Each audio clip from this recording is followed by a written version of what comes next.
Inalma ng fans at casual sa online world ang ginawang pambababoy sa stand ni Catherine Bernardo.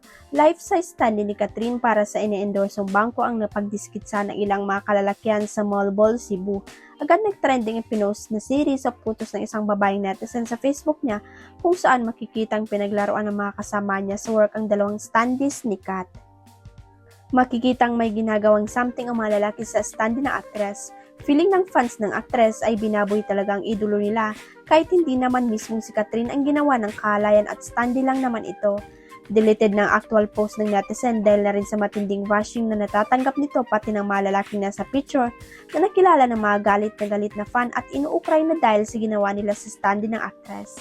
Maging mismo ang bangko ay kinul out ang fans at casuals.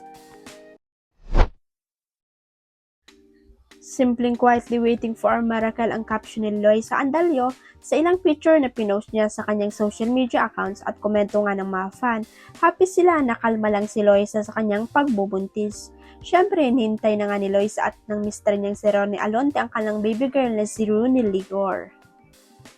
Ang kaibigan ni Loisa na si Charlie Dizon ay nagkomento sa post na iyon. Sabi ng Mrs. Di Carlo Aquino, apakaganda mong bunbun, excited ng lahat. Well, marami nga ang nag-agree sa sinabi ni Charlie na napakagandang buntis ni Loisa. Fresh na fresh nga kasi ang dating na Mrs. ni Ronnie.